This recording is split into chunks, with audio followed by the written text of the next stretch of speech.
by Ari Mazugodhindoan.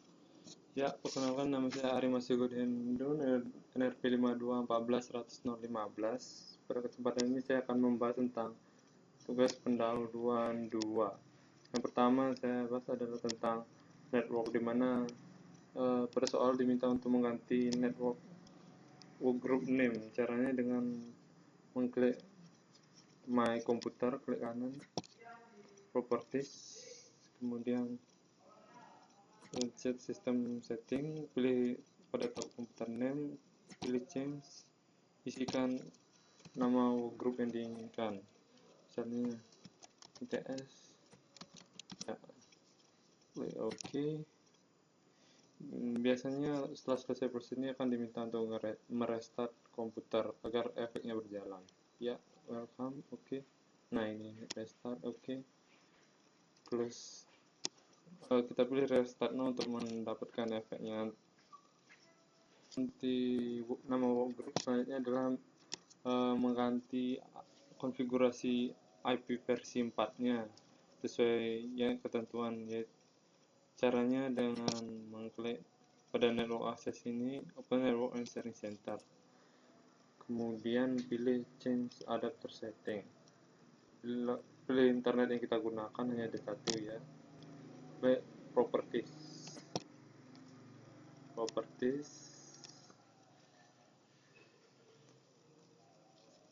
Setelah itu kita pilih IP versi 4, kemudian klik OK. Maaf, IP versi 4, kita klik 2 kali, kita isikan address sesuai ketentuan, yaitu IP addressnya 10.126 spasi 1 spasi NRP. Oke, mas report dan OK dan OK. Lanjut. Berarti IP sudah berubah dari dinamik menjadi statik, jadi tetap IP-nya. Selanjutnya adalah network ping. Caranya untuk network ping yang pertama adalah kita buka dulu CMD, Windows CMD, kemudian kita ketikkan ping spasi network website yang ingin kita ping, misalnya its.ac.id, ping kemudian website yang kita tuju, terus tekan enter, maka akan di ping website yang kita tuju. Beberapa request timeout karena harus menggunakan proxy jika ingin mengoneksikan ke ether.ac.id. Nah, ini hasil dari ping kita. Selanjutnya, case kedua adalah kita mengeping website itu terus menerus. Caranya dengan sama juga, klik ping, tulis ping spasi tujuannya is.its.ac.id, kemudian tuliskan mint, kemudian enter.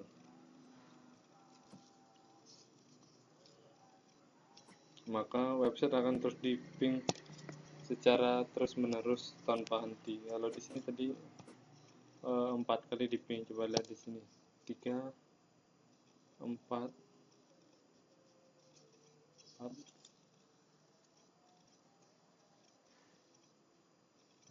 Nah, untuk menghentikan proses ping yang secara terus menerus ini, kita tekan saja Ctrl C, ya, maka proses ping akan selesai. Selanjutnya untuk case ketiga, yaitu kita mengeping ke tujuan yang sama tapi sambil mengirimkan paket data sebanyak 1 kilobyte. Caranya dengan sama menulis ping spasi is.its.id,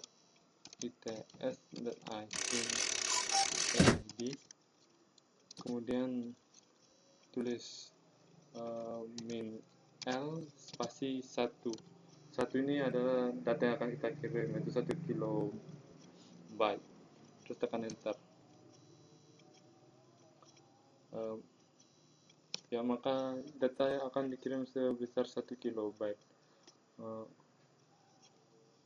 Oke, selanjutnya adalah pengaturan proxy. Untuk mengatur proxy caranya dengan mengklik start, my computer, pilih properties,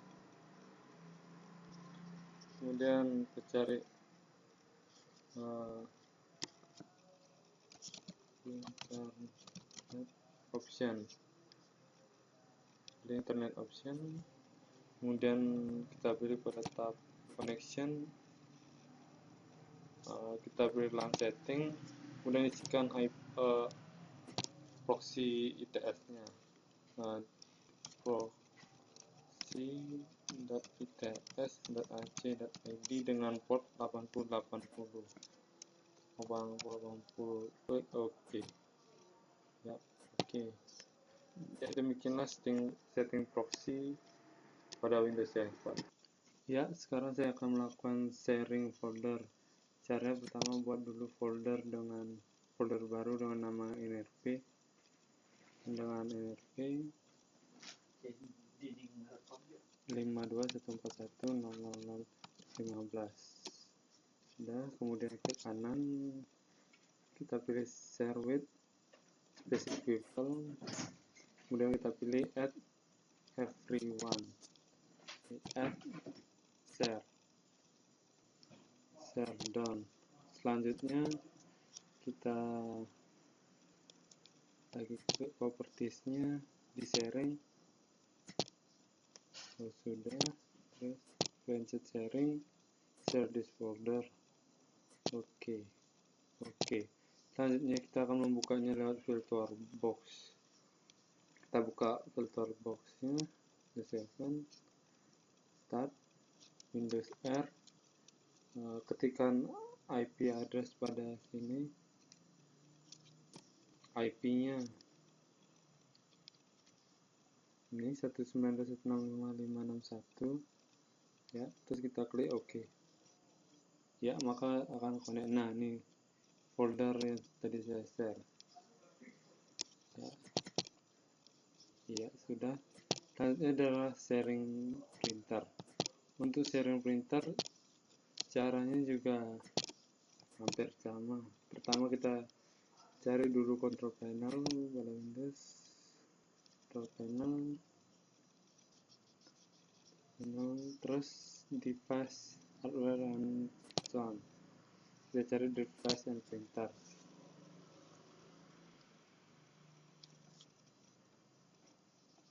Kita tunggu dulu.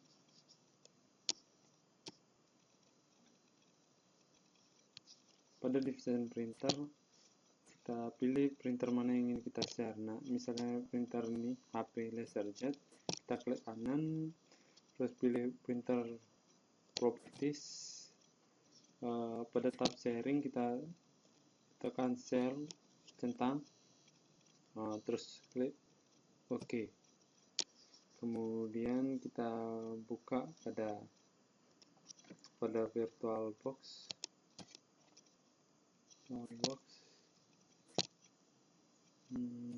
device and printer,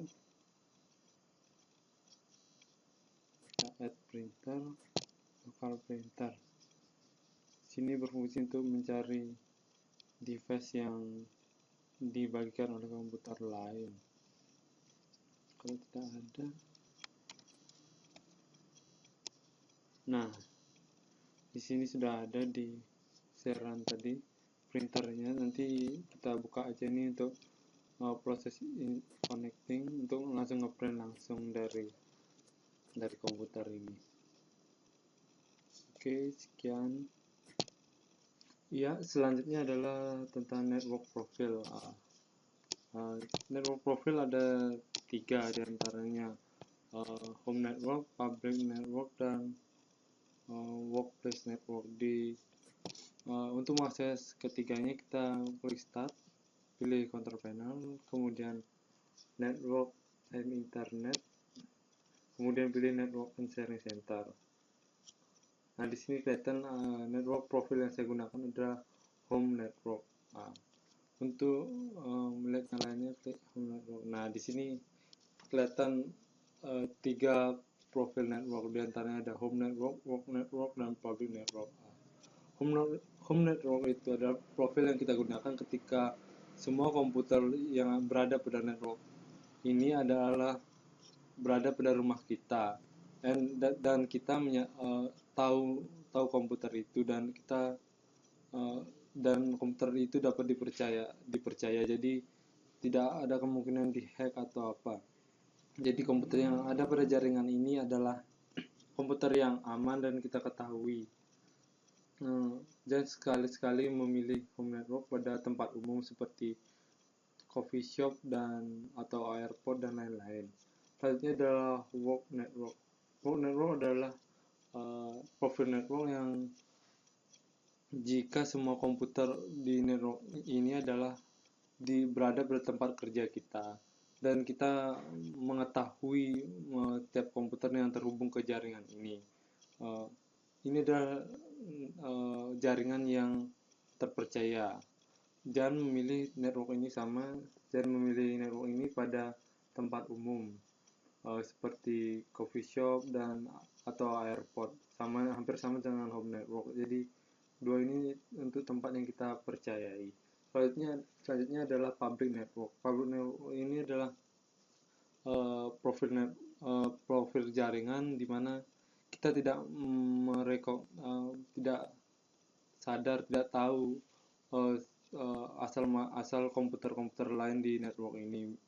Jadi komputer-komputer lain itu kita tidak ketahui aman atau tidak, apakah kita dapat percaya. Jadi ketika kita berada di tempat umum, kita menggunakan public network ini untuk menjaga keamanan komputer kita.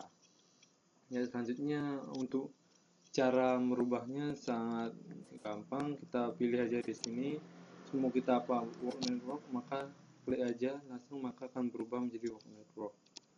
Ya, langsung berubah. Terus demikian. By Arimazu Godhindoen. Ya, selanjutnya adalah remote. Remote pada Windows 7 ada dua, itu remote assistant dan remote desktop. Remote assistant berfungsi untuk memberikan bantuan atau menolong komputer pengguna agar diperbaiki dari jarak jauh. Sedangkan remote desktop itu adalah tool yang digunakan untuk mengakses juga komputer dari jarak jauh. Remote assistant itu adalah program atau tool yang menghubungkan antara dua komputer melalui internet, sehingga salah satu komputer dapat mengatur atau memperbaiki juga komputer lain. Cara kerjanya, kita hubungkan kedua komputer lewat internet. Setelah terkoneksi internet, komputer satu akan melihat tampilan layar pada komputer satunya lagi, dan juga dapat menggerakkan mouse, memencet keyboard pada komputer satunya lagi, dan memberikan beberapa perintah, sehingga komputer tersebut dapat bereaksi seolah-olah mouse-nya sedang digerakkan oleh komputer lainnya. Kita dapat mengoperasikan komputer yang ditolong dari jarak jauh menggunakan komputer dengan tool remote assistant ini. Cara penggunaan remote assistant adalah, pertama kita restart, tulis remote assistant. Nah, kita pilih invite someone you trust to help you. Di sini berfungsi untuk mengundang seseorang yang kita percaya. Jadi fitur remote assistant ini sangat aman, lebih aman dari remote desktop. Ini kemudian pilih save invitation as a file. Nah, kemudian invitation ini akan kita kirimkan ke orang yang kita percaya untuk mengakses komputer kita dan membantu memperbaiki komputer kita dari jarak jauh. Kita buat namanya perbaiki, terus kita save di desktop misalnya. Save. Nah, ini file ini nanti kita berikan kepada teman kita yang akan mengakses komputer kita untuk dia perbaiki. Dalamnya berisi, ini ada passwordnya untuk dia mengaksesnya dari jarak jauh. Sebelum mengakses, kedua komputer harus terkoneksi dulu ke internet. Ya, selanjutnya adalah remote desktop. Remote desktop sama halnya dengan remote assistant, berguna untuk mengakses komputer dari jarak jauh. Fungsinya hampir sama, cuma perbedaannya remote desktop tidak bisa mengatur sesi sesuai keinginan, sedangkan remote assistant bisa mengatur sesi sesuai keinginan. Cara penggunaan remote desktop adalah, pertama kita izinkan dulu fiturnya itu untuk dijalankan. Klik My Computer, Property, Setting, kita pilih Allow Connection Computer Running ini. Nah, terus klik Apply, oke. Selanjutnya kita search programnya Remote Desktop, kemudian kita isikan nama komputer yang akan kita akses atau IP address-nya juga bisa. Terus kita tinggal tekan connect, maka akan terhubung dengan komputer yang kita inginkan. Ya, demikianlah. By Ari Mazugad Hindoen. Ya, selanjutnya saya akan menjelaskan tentang security, di mana yang akan saya jelaskan adalah firewall security. Yang pertama, bagaimana cara menonaktifkan firewall. Caranya klik Windows Firewall, terus firewall, atau dengan mengklik control panel, terus klik turn off Windows Firewall. Nah, di sini klik turn off, klik OK, maka Windows Firewall akan tidak aktif. Selanjutnya adalah mengaktifkan semua fungsi remote pada Windows. Caranya kita pilih Windows Firewall,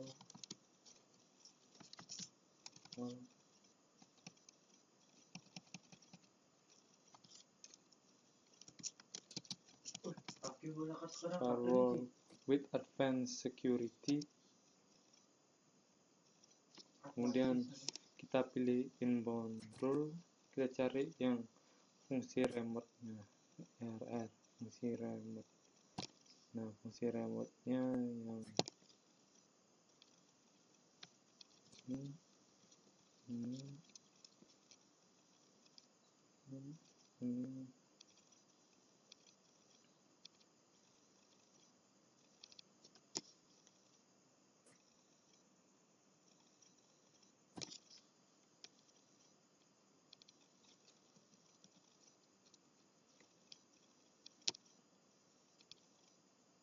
Remote semua kita pilih,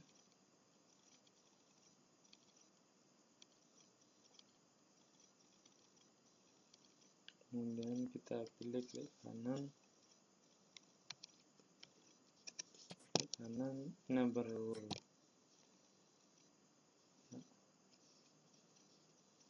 Setelah terenable, selanjutnya di outbound rule juga kita pilih remote, remote assistant, remote access,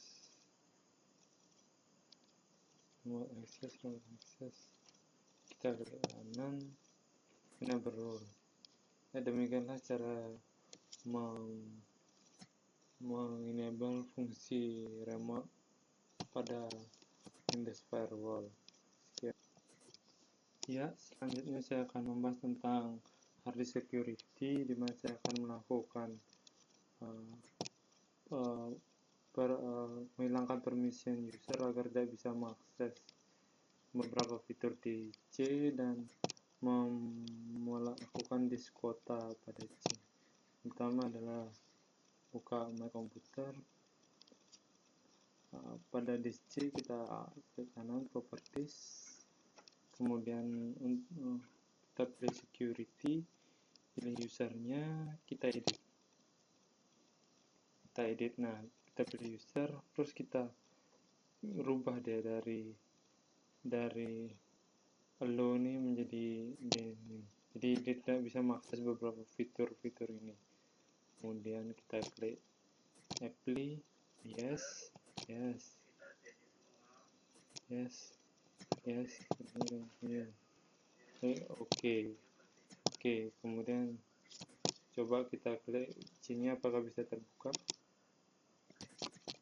Nah, berarti ini tidak bisa diakses, berarti pengaturannya sudah berhasil. Selanjutnya adalah melakukan disk kuota. Caranya klik kanan pada local disk C, pilih properties, kemudian pilih tab kuota, show kuota setting. Selanjutnya kita pilih enable kuota management. Kita isikan batasan supaya user tidak bisa menggunakan jika melebihi batas 100 MB. Kemudian pilih set warningnya, kita isikan 10 MB saja, 10 MB. Warning levelnya 10 MB. Kemudian jangan lupa untuk mencentang pada log phone when user exceed their quota limit dan exceed the warning level. Kemudian klik apply, oke. Maka disk kuota telah aktif dan user akan memiliki batasan dalam penggunaan hard disk. Ya, demikianlah tentang security, hard disk security. Sekian dan terima kasih. Ya, selanjutnya adalah super hidden, di mana kita akan menyembunyikan file sehingga Windows tidak dapat menemukannya. Caranya kita buat dulu file foldernya di my document, new folder, buat foldernya. Nah, kemudian kita buka cmd,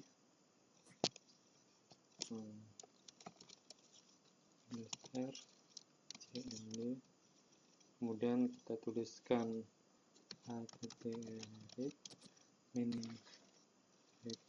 /s /h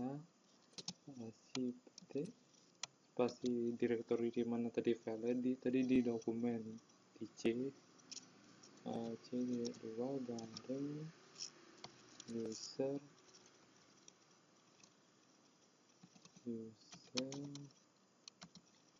garing,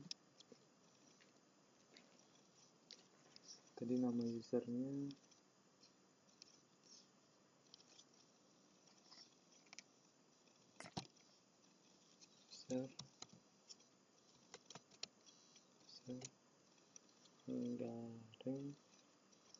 garing diletak tadi di dokumen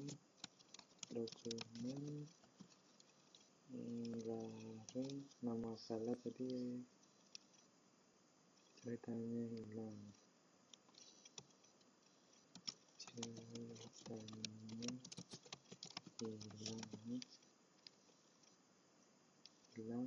terus petik enter. Sekarang coba kita cek filenya. Nah, file sudah hilang. Coba kita cek lewat sini. Coba kita tampilkan show. Oke, tetap tidak ada, berarti super hiddennya sudah berhasil. Untuk memunculkannya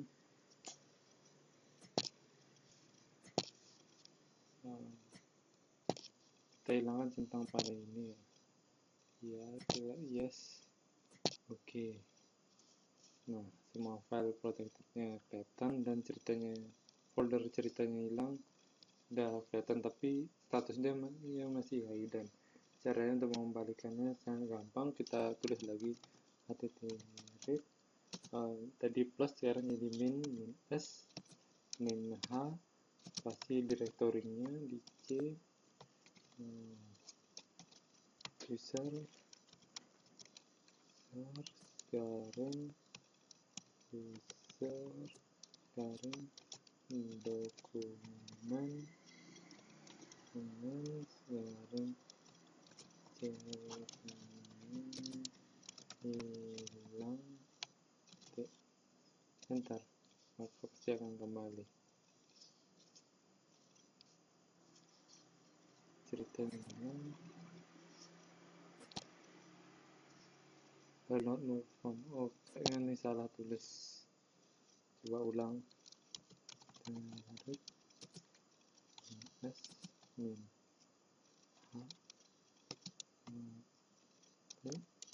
T C D2 garing user garing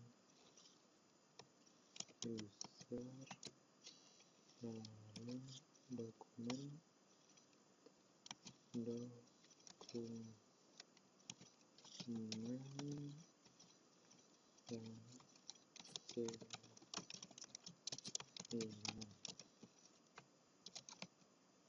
Ya, kalau kita cek pasti sudah tidak terhidden. Nah, sudah berubah. Oke, demikian cara melakukan super hidden pada Windows 7.